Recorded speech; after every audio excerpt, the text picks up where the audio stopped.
ইখতিয়ার উদ্দিন মোহাম্মদ বিন বখতিয়ার খলজি 1204 সালে অর্থাৎ 13 শতকে অশ্ব বিক্রেতার ছদ্মবেশে লক্ষণ সেনকে পরাজিত করে নদিয়া জয় করলে বাংলায় মুসলিম শাসন বা সুলতানি শাসনের সূচনা হয়। ফখরুদ্দীন মোবারক শাহ 1338 সালে বাংলায় মুসলিম সালতানাতের প্রতিষ্ঠা করলে আরম্ভ হয় স্বাধীন সুলতানি শাসন।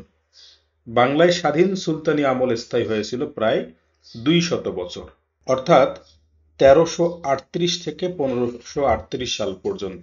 এই সময়টা বাংলা দিল্লির শাসন থেকে মুক্ত ছিল।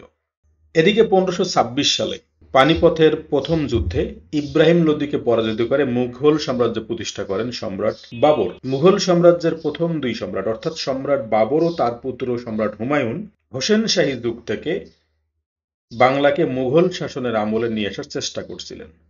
হোসেন শাহী যুগ বলতে বোঝায় স্বাধীন সুলতানি আমলে আলাউদ্দিন হোসেন শাহ কর্তৃক প্রতিষ্ঠিত একটি রাজবংশ, যা 1538 সাল পর্যন্ত টিকেছে।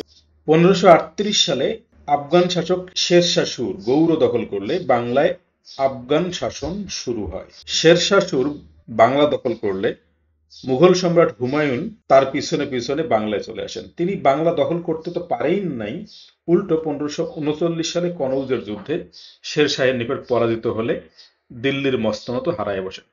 তখন দিল্লির মসনদেও শেরশাহ, বাংলার মসনদেও শেরশাহ। এভাবে দীর্ঘদিন পর বাংলা আবার দিল্লির অধীনে চলে আসে।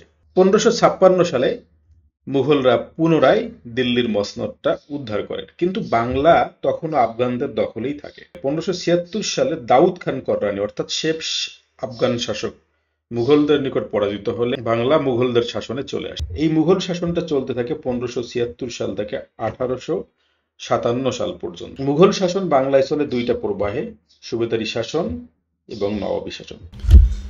বাংলায় মুসলমান শাসন প্রায় 550 বছর স্থায়ী হয়েছিল।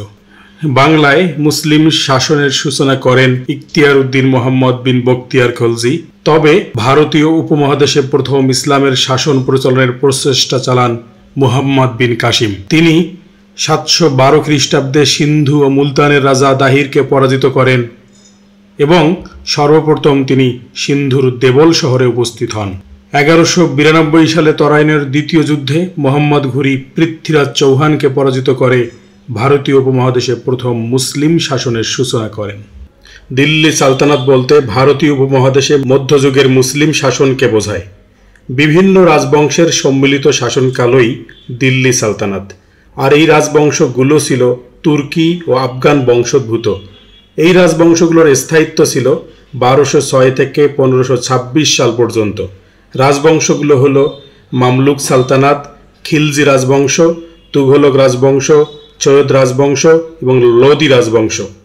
এই সালতানাত সম্পর্কে পরীক্ষার জন্য যে সকল গুরুত্বপূর্ণ তথ্য জানতে হয় তা শুরুতেই দেখে নেই। প্রতিষ্ঠাতা, প্রকৃত প্রতিষ্ঠাতা, প্রথম নারী মুসলিম শাসক মুহাম্মদ বিন তুগলক, শেষ শাসক ইখতিয়ার উদ্দিন মোহাম্মদ বিন বখতিয়ার খলজি। দিল্লি সালতানাতের প্রতিষ্ঠাতা কুতুবউদ্দিন আইবেক। ভারতবর্ষে তুর্কি সাম্রাজ্যের প্রকৃত প্রতিষ্ঠাতাও বলা হয় তাকে। দিল্লির কুতুব মিনার তিনিই নির্মাণ করেন। তিনি ছিলেন মোহাম্মদ ঘুরির একজন কৃতদাস এবং মামলুক সালতানাতের প্রতিষ্ঠাতা। তবে দিল্লির সাম্রাজ্যের প্রকৃত প্রতিষ্ঠাতা শামসুদ্দিন ইলতুৎমিশ, তিনি ছিলেন কুতুবউদ্দিনের জামাতা। তার উপাধি ছিল সুলতান-ই আজম। দিল্লির সিংহাসনে প্রথম নারী শাসক রাজিয়া সুলতানা। রাজিয়া সুলতানা ছিলেন ইলতুৎমিশের কন্যা। ফখরুদ্দীন মোবারক শাহের শাসনামলে দিল্লির শাসক ছিলেন মুহাম্মদ বিন তুঘলক। মুহাম্মদ বিন তুঘলক দিল্লি থেকে দেবগিরিতে রাজধানী স্থাপন করেন। তিনি সোনা ও রূপার পরিবর্তে তাম্র মুদ্রা প্রচলন করেন। 1204 খ্রিস্টাব্দে ইখতিয়ার উদ্দিন মোহাম্মদ বিন বখতিয়ার খলজি অশ্ব বিক্রেতার ছদ্মবেশে নদিয়া পৌঁছান এবং লক্ষণ সেনকে পরাজিত করে নদিয়া বিজয় করেন। তিনি রাজ্য স্থাপন করেন বাংলার উত্তর ও উত্তর পশ্চিমাংশে। তার রাজধানী ছিল গৌড়। এটি মুসলমান আমলে লখনৌতি নামে পরিচিত ছিল। দিল্লি সালতানাতের সাম্রাজ্য বিস্তারের সময় বাংলায় চলছিল সুলতানি শাসন। 1338 সালে বাংলায় স্বাধীন সুলতানি আমল শুরু হয় ফখরুদ্দীন মোবারক শাহের মাধ্যমে। 1538 সালে শের শাহ সুর গৌড় দখল করলে সুলতানি আমল শেষ হয়। আরম্ভ হয় আফগান শাসন। আফগান শাসন বাংলায় চলে 1576 সাল পর্যন্ত। আকবরের শাসন আমলে 1576 সালে বাংলা বিজয়ের মাধ্যমে বাংলায় মুঘল সাম্রাজ্যের আধিপত্য স্থাপিত হয়, আর সম্রাট আকবর বাংলার নামকরণ করেন সুবে বাংলা। এখন আমরা 4 জন ব্যক্তি সম্পর্কে জানব। জিয়াউদ্দিন বারানি, সুলতান গিয়াসউদ্দিন ইউসুফ খলজি, মোহাম্মদ ঘুরি, সুলতান মাহমুদ। এই 4 জনকে আমরা একটা শব্দের মাধ্যমে প্যাকেট করে ফেলব। শব্দটা হলো জিকা মামা। জি ফর জিয়াউদ্দিন বারানি, গ ফর গিয়াসউদ্দিন অর্থাৎ সুলতান গিয়াসউদ্দিন ইউসুফ খলজি, মা ফর মোহাম্মদ ঘুরি, আর আরেকটা মা ফর সুলতান মাহমুদ।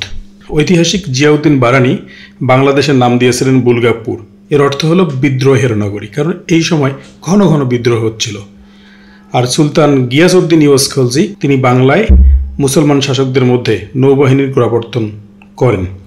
মোহাম্মদ ঘুরি তিনি ভারতে সর্বপ্রথম তুর্কি সাম্রাজ্যের বিস্তার করেন, আর তার সময়ে তরাইনের প্রথম যুদ্ধ এবং তরাইনের দ্বিতীয় যুদ্ধ সংঘটিত হয়। প্রথম যুদ্ধ সংঘটিত হয় 1191 খ্রিস্টাব্দে এবং দ্বিতীয় যুদ্ধ সংঘটিত হয় 1192 খ্রিস্টাব্দে। এই দুটা যুদ্ধই তিনি করেন পৃথ্বীরাজ চৌহানের সাথে। পৃথ্বীরাজ চৌহানের সাথে প্রথম তরাইনের যুদ্ধে তিনি পরাজিত হন এবং স্বদেশে প্রত্যাবর্তন করেন, আর দ্বিতীয় যুদ্ধে তিনি পৃথ্বীরাজ চৌহানকে পরাজিত নিহত করেন। তারপর এই অঞ্চলে মুসলিম সাম্রাজ্য প্রতিষ্ঠিত হয়। এরপর সুলতান মাহমুদ, গজনীর সুলতান মাহমুদ ভারত আক্রমণ করেন 17 বার। তিনি সোমনাথ মন্দিরও ভাঙ্গেন। সুলতান মাহমুদের সভাকবি ছিলেন ফেরদৌসি, মহাকবি ফেরদৌসি, যিনি শাহনামা রচনা করেন। স্বাধীন সুলতানি শাসন এটি ছিল 1338 থেকে 1538 খ্রিস্টাব্দ পর্যন্ত। এই সময় 4টে ব্যাপার আমরা জানব। ফখরুদ্দিন মোবারক শাহ, ইলিয়াস শাহী বংশ, পরবর্তী ইলিয়াস শাহী বংশ এবং হোসেন শাহী বংশ।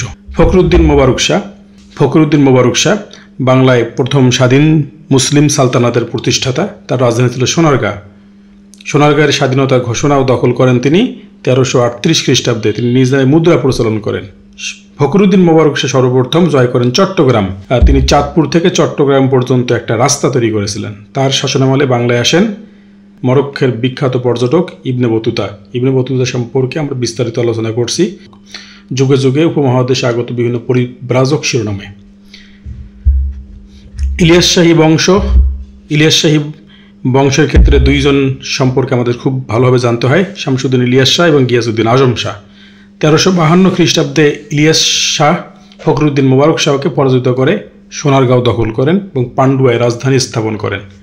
তিনি ছিলেন সমগ্র বাংলার প্রথম মুসলিম অধিপতি। তিনি বাংলার রাজধানী গৌড় থেকে পান্ডুয়াতে স্থানান্তর করেন। তিনি কিছু উপাধি গ্রহণ করেন, শাহী বাংলা, শাহী বাঙ্গালিয়ান প্রভৃতি। তার শাসনামলে সমগ্র বাংলাভাষী অঞ্চল পরিচিত হয়ে ওঠে বাঙ্গালা নামে।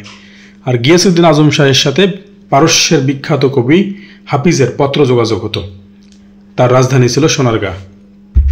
আর পরবর্তী ইলিয়াস শাহী বংশের শাসনের সময় খান জাহান আলী 60 গম্বুজ মসজিদ প্রতিষ্ঠা করেন। এটি বাগেরহাটে অবস্থিত। বাগেরহাট জেলার দক্ষিণ পশ্চিম দিকে অবস্থিত মধ্যযুগের একটি মসজিদ। এই মসজিদটিতে 81টি গম্বুজ রয়েছে। এটি বাংলাদেশের 3টি বিশ্ব ঐতিহ্যবাহী স্থানের মধ্যে একটি। বাগেরহাট শহরটিকেই বিশ্ব ঐতিহ্যবাহী স্থানের মর্যাদা দেওয়া হয়েছে। 1985 খ্রিস্টাব্দে ইউনেস্কো এই মর্যাদা প্রদান করে। আর বরবক শাহ গৌড়ের দাখিল দরওয়াজা, গৌড়ের বিখ্যাত দাখিল দরওয়াজা নির্মাণ করেছিলেন। আর হোসেন শাহী বংশের ক্ষেত্রে 3 জন সম্পর্কে জানতে হয়। আলাউদ্দিন হোসেন শাহ, তার শাসনামল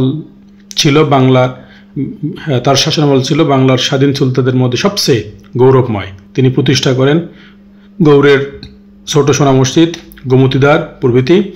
তার শাসনামলকে বঙ্গের মুসলমান শাসনের ইতিহাসে স্বর্ণযুগ বলা হয়। রাজধানী ছিল একডালা। হোসেন শাহের সময় বাংলার রাজ্যসীমা বৃদ্ধি পায়। তিনি ছিলেন হোসেন শাহী বংশের শ্রেষ্ঠ সুলতান। তিনি আরাকানিদের চট্টগ্রাম থেকে বিতাড়িত করেন। আলাউদ্দিন হোসেন শাহের আমলে বৈষ্ণব ধর্মের প্রবর্তক শ্রী চৈতন্য দেবের আবির্ভাব ঘটে। তিনি বাংলা সাহিত্যের পৃষ্ঠপোষকতার জন্য বিখ্যাত। আর নাসিরউদ্দিন আবুল মুজাফফর নুসরত শাহ, তার শাসনামলে ভারতে মুঘল সাম্রাজ্য প্রতিষ্ঠা পায়। আর গৌড়ের বিখ্যাত কদম রসুল ভবনের প্রকোষ্ঠে নুসরত শাহ একটি মঞ্চ নির্মাণ করেন। গৌড়ের বিখ্যাত বড় সোনা মসজিদ আর 12 দুয়ারি মসজিদ তার আমলের কীর্তি। তাহলে ছোট সোনা মসজিদ আলাউদ্দিন হোসেন শাহ এবং বড় সোনা মসজিদ নুসরত শাহের আমলের কীর্তি। আর গিয়াসউদ্দিন মাহমুদ শাহ তাকে বলা হয় বাংলার শেষ স্বাধীন সুলতান, কারণ তারপরেই 200 বছরের স্বাধীন সুলতানি আমলের সমাপ্তি ঘটে। 1538 সালে শের শাহ সুর গৌর দখল করলে স্বাধীন সুলতানি আমলের গৌরবময় 200 বছরের ইতিহাস সমাপ্তি ঘটে। এখন আমরা জানি যে যুগে যুগে বাংলার বিভিন্ন নাম। একদম শুরুতে বাংলার নাম ছিল বঙ্গ। সম্রাট আকবরের একজন সহকবি ছিল যার নাম আবুল ফজল। তিনি একটা বই লেখেন, বইটার নাম আইন আকবরী, যেখানে প্রাচীন বঙ্গ নাম সম্পর্কে জানা যায়। এরপর হলো বাঙ্গালা। সুলতান ইলিয়াস শাহ বঙ্গের নামকরণ করেন বাঙ্গালা 1352 সালে। এরপর সম্রাট হুমায়ুন এসে বাংলার নামকরণ করলেন জান্নাতাবাদ 1538 সালে। সুবে বাংলা, মুঘল সম্রাট আকবর জান্নাতাবাদের নামকরণ করেন সুবে বাংলা 1576 সালে। এর মাধ্যমে সুবে বাংলা শব্দের অর্থ হল প্রদেশ, অর্থাৎ সম্রাট আকবর বাংলাকে প্রথম প্রদেশ ভিত্তিক ভাগ করেন। এই প্রশ্নটা পরীক্ষায় প্রায় আসে। বেঙ্গল প্রেসিডেন্সি, লর্ড ডালহৌসি সুবে বাংলার নামকরণ করেন বেঙ্গল প্রেসিডেন্সি 1854 সালে। এরপর পূর্ববঙ্গ, লর্ড কার্জনের আমলে বঙ্গভঙ্গ হলে বঙ্গের নাম হয় পূর্ববঙ্গ 1905 সালে। আর পূর্ব পাকিস্তান সাংবিধানিকভাবে 1956 সালে পাকিস্তানের সংবিধান পরিবর্তিত হলে এই অঞ্চলের নাম হয় পূর্ব পাকিস্তান। এরপর 1972 সালে 16 ডিসেম্বর গণপ্রজাতন্ত্রী বাংলাদেশ সংবিধান কার্যকর হওয়ার মাধ্যমে পূর্ব পাকিস্তানের নাম হয় গণপ্রজাতন্ত্রী বাংলাদেশ। প্রথম পরীক্ষার যে সিলেবাস, এই আলোচনার মাধ্যমে প্রথম পরীক্ষার সিলেবাস আমরা কভার করলাম। আশা করছি আপনারা এই স্বল্প সময়ের যে ভিডিও, সর্বসাকুল্যে প্রায় 30 মিনিটের মতো, এর মাধ্যমে আপনারা পুরো সিলেবাসটা খুব চমৎকারভাবে রপ্ত করতে পারবেন। তো সবাইকে আবার আমার সালাম, আসসালামু আলাইকুম ওয়া রাহমাতুল্লাহ। ইনসেপশনের সাথে থাকার জন্য অনেক অনেক কৃতজ্ঞতা।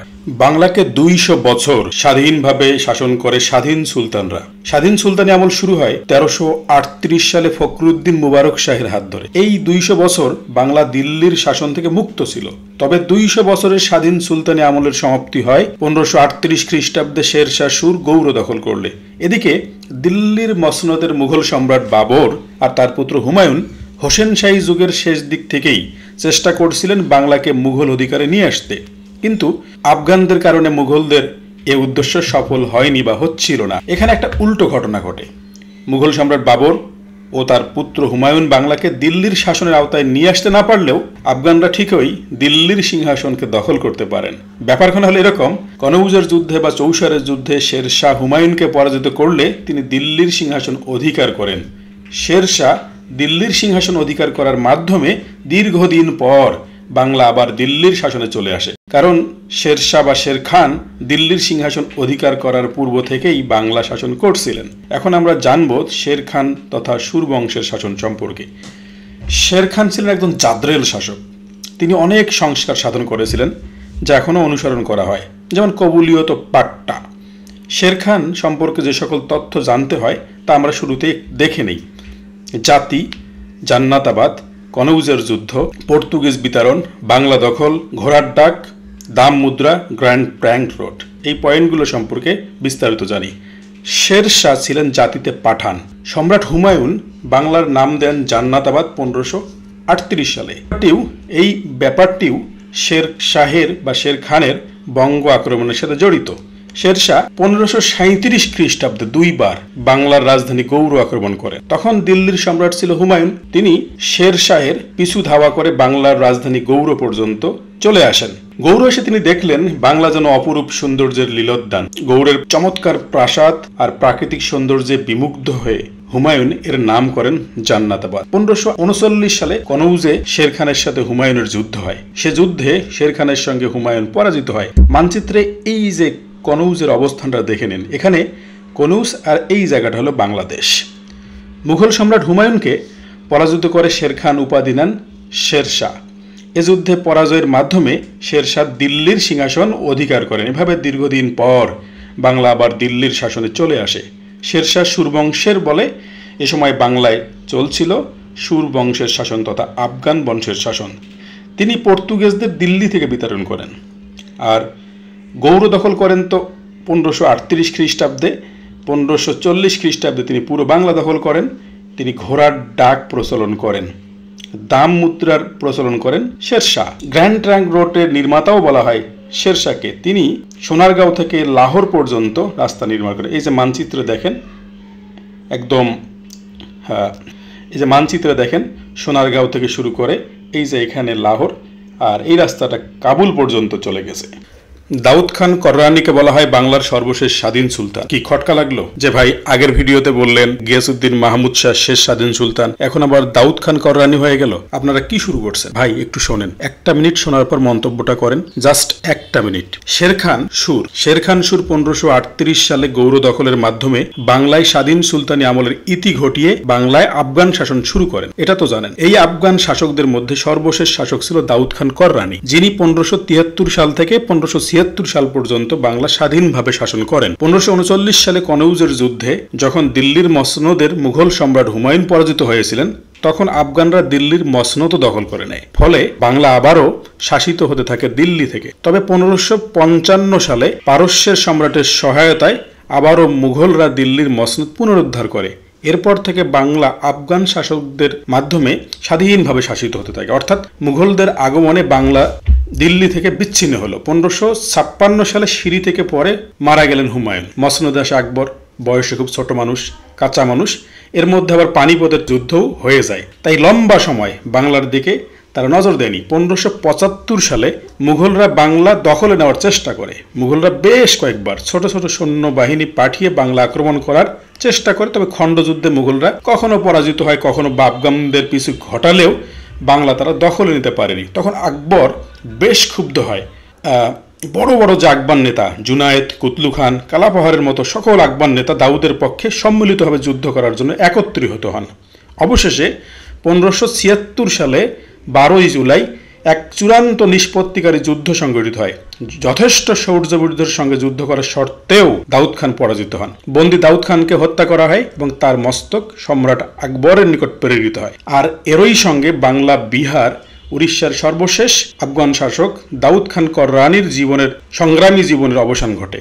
তার মৃত্যুর সঙ্গে সঙ্গে বাংলায় স্বাধীন মুসলিম শাসনকালেরও পরিসমাপ্তি ঘটে। তাহলে এই কারণেই বাংলাপিডিয়া বলছে যে দাউদ খান কররানী বাংলার সর্বশেষ স্বাধীন সুলতান, অর্থাৎ আফগান শাসনের আওতায় সর্বশেষ স্বাধীন সুলতান দাউদ খান কররানী, আর হোসেন শাহী বংশের আওতায় বাংলায় সর্বশেষ স্বাধীন সুলতান গিয়াসউদ্দিন মাহমুদ শাহ।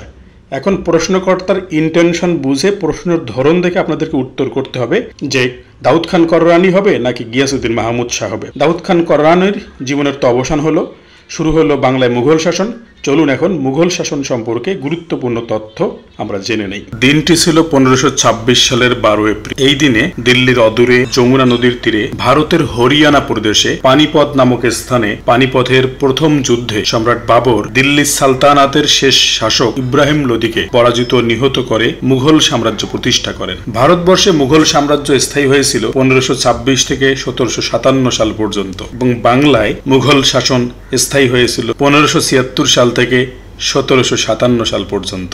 সম্রাট আকবর প্রায় 250 বছরের মুঘল শাসনের সুদীর্ঘ সময়ে অনেক মুঘল শাসক ভারতবর্ষ এবং বাংলা শাসন করলেও গুরুত্বের বিচারে 7 জনের নাম ঘুরে ফিরে সামনে চলে আসে। এই 7 জন শাসকের নাম মনে রাখতে পারেন একটা বাক্যের মাধ্যমে। বাবার হইল আজার জ্বর, সারিল আওরঙ্গজেবের বাহাদুরি দেখে। বাবার ফর বাবর, জহিরুদ্দিন মোহাম্মদ বাবর। হইল ফর হুমায়ুন, নাসিরুদ্দিন মোহাম্মদ হুমায়ুন। আজার ফর আকবর, জালালউদ্দিন আকবর। জ্বর ফর জাহাঙ্গীর, সেলিম নুরউদ্দিন মোহাম্মদ জাহাঙ্গীর। সারিল ফর শাহজাহান ওরফে Khurram. Aurangzeb for Aurangzeb. Bahadur for দ্বিতীয় বাহাদুর শাহ। সম্রাট জহিরুদ্দিন মোহাম্মদ বাবর। জন্ম রুশ তুর্কিস্তানের ফারগানা বা বর্তমান উজবেকিস্তানে। ভারতবর্ষে তিনি মুঘল সাম্রাজ্যের প্রতিষ্ঠাতা। এই বাবর শব্দের অর্থ হল বাঘ। বাঘের মতো বীরত্ব প্রদর্শন করে 1526 সালের 12 এপ্রিল পানিপথের প্রথম যুদ্ধে সম্রাট বাবর ইব্রাহিম লোদিকে পরাজিত ও নিহত করে মুঘল সাম্রাজ্য প্রতিষ্ঠা করেন। বাবর এই যুদ্ধে প্রথম কামানের ব্যবহার করেন। তিনি পিতার দিক থেকে দিগ্বিজয়ী বীর তৈমুর লং এর বংশধর এবং মাতার দিক থেকে নিকট অতীতের সবচেয়ে বড় সাম্রাজ্যের প্রতিষ্ঠাতা মঙ্গল সেনাধ্যক্ষ ও সেনাপতি চেঙ্গিস খানের বংশধর ছিলেন। তিনি তুজকি বাবর বা বাবরনামা বা বাবরের জীবনী নামে মুঘলদের মধ্যে প্রথম আত্মজীবনী লেখেন। গ্রন্থটি রচিত হয়েছিল তুর্কি ভাষায়। তিনি উত্তর ভারতের অযোধ্যায় বাবরি মসজিদ নির্মাণ করেন 1527 খ্রিস্টাব্দে। 1992 সালের 6 ডিসেম্বর উগ্র হিন্দু গোষ্ঠী ঐতিহাসিক এই মসজিদটি ভেঙে ফেলে। বাবরি মসজিদ রাম জন্মভূমি মামলার চূড়ান্ত রায় ঘোষণা করে ভারতের সুপ্রিম কোর্ট 2019 সালের 9 নভেম্বর। বাবর মৃত্যুবরণ করেন 1530 খ্রিস্টাব্দে ভারতের আগ্রায়। তাই বাবরের প্রথম কবর ছিল ভারতে। তবে মৃত্যুর 9 বছর পর সম্রাট হুমায়ুন বাবরের স্ত্রী হুমায়ুনের মা বেগা বেগমের সিদ্ধান্তের কারণে কবর কাবুলে স্থানান্তর করে। কথিত আছে যে পুত্রের আরোগ্যের জন্য বাবর নিজেকে উৎসর্গ করেন। পুত্র হুমায়ুন দুরারোগ্য ব্যাধিতে আক্রান্ত হলে পিতা বাবর তার নিজের জীবনের বিনিময়ে স্রষ্টার নিকট পুত্রের আরোগ্য কামনা করেন। ক্রমান্বয়ে একসময় হুমায়ুন আরোগ্য লাভ করতে থাকেন এবং বাবর পীড়িত হয়ে মৃত্যুবরণ করেন। ইতিহাসবিদদের মধ্যে দিল্লি সালতানাতের সর্বশেষ শাসক ইব্রাহিম লোদির মা বাবরকে হত্যার জন্য বিষ প্রয়োগ করেছিলেন। হুমায়ুন নামায় গুলবদম বেগম বলেছিলেন, বাবর অনেক আগে থেকেই পেটের পীড়ায় ভুগতেন। সম্রাট নাসির উদ্দিন মোহাম্মদ হুমায়ুন বাবরের জ্যেষ্ঠ পুত্রের নাম। হুমায়ুন শব্দের অর্থ ভাগ্যবান। কথিত আছে ভাগ্যবান হুমায়ুন পিতার জীবনের বিনিময়ে নিজের দুরারোগ্য ব্যাধি থেকে আরোগ্য লাভ করেন। শুধু তাই নয়, পিতার মৃত্যুর পরই 1530 খ্রিস্টাব্দে সম্রাট বাবরের সিংহাসন অর্থাৎ দিল্লির মসনদ লাভ করেন। আফগান শাসক শেরশাহ বাংলার রাজধানী গৌড় আক্রমণ করলে তিনি পিছু ধাওয়া করে বাংলার রাজধানী গৌড় পর্যন্ত আসেন। গৌড় এসে তিনি দেখলেন বাংলা যেন এক অপরূপ সৌন্দর্যের লীলোদ্যান। গৌড়ের চমৎকার প্রাসাদ ও প্রাকৃতিক সৌন্দর্যে মুগ্ধ হয়ে হুমায়ুন এর নামকরণ করেন জান্নাতাবাদ। 1539 খ্রিস্টাব্দে চৌসার বা কনৌজের যুদ্ধে শেরশাহের নিকট তিনি পরাজিত হন। ভাগ্যবান হুমায়ুনের ভাগ্য এবার যেন সুপ্রসন্ন হলো না, যেন বিরুদ্ধাচরণ শুরু করলো। তিনি দিল্লির সিংহাসনচ্যুত হলেন। তবে 15 বছর পর 1555 খ্রিস্টাব্দে পারস্য সম্রাটের সহায়তায় হুমায়ুন পুনরায় দিল্লির সিংহাসন উদ্ধার করেন। তবে তিনি বেশি দিন সিংহাসনে থাকতে পারলেন না। 1556 খ্রিস্টাব্দে তিনি গ্রন্থাগারের সিঁড়ি থেকে পড়ে মারা যান। সম্রাট জালালউদ্দিন আকবর মুঘল সাম্রাজ্যের শ্রেষ্ঠ শাসক। তিনি মাত্র 13 বছর বয়সে সিংহাসনে আরোহণ করেন। নাবালক আকবরের অভিভাবক ছিলেন বৈরাম খান। বৈরাম খান ছিলেন আকবরের পিতা হুমায়ুনের বন্ধু। 1576 সালে বাংলা বিজয়ের মাধ্যমে বাংলায় মুঘল সাম্রাজ্যের আধিপত্য স্থাপন করেন। তিনি বাংলা নববর্ষ 1 বৈশাখ চালু করেন। বাংলা নববর্ষ সম্পর্কে বিস্তারিত তথ্য জেনে নেওয়া যাক। সম্রাট আকবর ফতেপুর সিকরি থেকে বাংলা নববর্ষের ঘোষণা দিয়েছিলেন। সময়টা ছিল 1584 খ্রিস্টাব্দ। সম্রাট আকবর তখন তার রাজধানী ফতেপুর সিকরি থেকে লাহোরে স্থানান্তরের কাজ আরম্ভ করেছিলেন। বাংলা থেকে জানা গেল এবছরও কৃষকদের কর পরিশোধ করতে বিলম্ব হবে। জানানো হলো বাংলার কৃষকদের ফসল কাটতে আরো অন্তত 1.5 থেকে 2 মাস সময় লাগবে। বাংলা থেকে কাঙ্ক্ষিত রাজস্ব না আদায় হওয়ার ব্যাপারে সম্রাট আকবর বেশ উদ্বিগ্ন হয়ে পড়ে। সম্রাট আকবর সাম্রাজ্য পরিচালনা করতেন হিজরি সন মোতাবেক। তবে হিজরি সন চাঁদ দেখার উপর নির্ভরশীল ছিল। ফলে প্রতি বছর খ্রিস্টীয় সনের তুলনায় 10 থেকে 11 দিন পিছিয়ে পড়ে। সম্রাট আকবর 1571 সালে তার রাজধানী আগ্রা থেকে ফতেপুর সিকরিতে স্থানান্তর করেন। তবে ফতেপুর সিকরিতে পানির সংকট দেখা দিলে 1584 সালে তার রাজধানী ফতেপুর সিকরি থেকে লাহোরের স্থানান্তরের সিদ্ধান্ত নেন। এ সময় প্রচুর অর্থের প্রয়োজন হয়। তখন সম্রাট আকবর তার দেওয়ানি খাসে 9 জন নবরত্ন নিয়ে জরুরি সভার আয়োজন করেন। মিটিংয়ে তিনি জানতে পারেন বাংলার কৃষকদের ঘরে এখনো ফসল ওঠেনি, সেজন্য তারা খাজনা দিতে পারছেন না। মূলত আরবি মাসের কারণেই এ অসঙ্গতি দেখা যায়। দেওয়ানি খাস থেকে সম্রাট আকবর সে সময়ের বিখ্যাত সৌরবিজ্ঞানী আমির ফতেউল্লাহ সিরাজিকে বিষয়টি সমাধানের দায়িত্ব দেন। ফতেউল্লাহ সিরাজি ছিলেন জ্যোতিষশাস্ত্রের বিশেষজ্ঞ, ইসলামী আইনজ্ঞ, যন্ত্রবিজ্ঞানী ও গণিতজ্ঞ। তুখরে জ্যোতিষী সহজেই ব্যাপারটি বুঝতে পারেন। তিনি লক্ষ্য করেন হিজরি সাল মূলত চন্দ্র সাল, যা চাঁদ ওঠার উপর নির্ভরশীল। তিনি চন্দ্র সালের পরিবর্তে সৌর সাল তৈরি করেন, এর সাথে সম্পৃক্ত। তিনি বিষয়টি সম্রাট আকবরের সাথে আলোচনা করে সম্রাটের সিংহাসনে বসার সময় থেকে সাল গণনা করার প্রস্তাব রাখেন। সম্রাট আকবর 1556 সালের 14 ফেব্রুয়ারি সিংহাসনে আরোহণ করেন। এটি ছিল 963 হিজরি 1 মুহররম। এই 963 হিজরির সাথে মিল রেখে বাংলা সনও শুরু করা হয় 963 বঙ্গাব্দ থেকে এবং 1 মুহররমকে 1 বৈশাখ নির্ধারণ করা। অর্থাৎ জন্মলগ্নেই বাংলা সনের বয়স হয় 963 বছর। বাংলা সন শুরু হয় 963 হিজরি সনে। বর্তমানে বাংলা সন 1430 বঙ্গাব্দ। বর্তমানে হিজরি সন 1444 হিজরি। ব্যবধান 14 বছর। কিন্তু কেন? খেয়াল করুন, সৌর সনে বছর হয় 365 দিনে, চন্দ্রসনে বছর হয় 354 দিনে। প্রতি বছরই 11 দিন কমতে কমতেই ব্যবধান দাঁড়িয়েছে 14 বছর। সম্রাট আকবর এ বর্ষপঞ্জিকার নাম দেন তারিখ-ই ইলাহি। সৌরবিজ্ঞানী ফতেউল্লাহ সিরাজি বিভিন্ন নক্ষত্রের নামের সাথে মিল রেখে বাংলা মাসের নাম নির্ধারণ করেন। যেমন বিশাখা থেকে বৈশাখ, জ্যৈষ্ঠা থেকে জ্যৈষ্ঠ, উত্তর আষাঢ়া থেকে আষাঢ়, শ্রাবণা থেকে শ্রাবণ, পূর্ব ভাদ্রপদ থেকে ভাদ্র, আশ্বিনী থেকে আশ্বিন, কার্তিকা থেকে কার্তিক, মৃগশিরা থেকে অগ্রহায়ণ, পুষ্যা থেকে পৌষ, মঘা থেকে মাঘ, উত্তর ফাল্গুনী থেকে ফাল্গুন, চিত্রা থেকে চৈত্র। নতুন সন নির্ধারণের পরের বছরই অর্থাৎ 1585 সনে কৃষক ফসল ঘরে তোলে এবং কর পরিশোধ করে। সম্রাট আকবরের রাজস্ব মন্ত্রী ছিলেন টোডরমল। দেশের সরকারি কাজে তিনি ফার্সি ভাষা চালু করেন। সম্রাট আকবর জিজিয়া কর ও তীর্থ কর স্থগিত করেন, অর্থাৎ তিনি ছিলেন সকল ধর্মের প্রতি সহিষ্ণু। আকবর বিবাহ করেন যোধাবাইকে।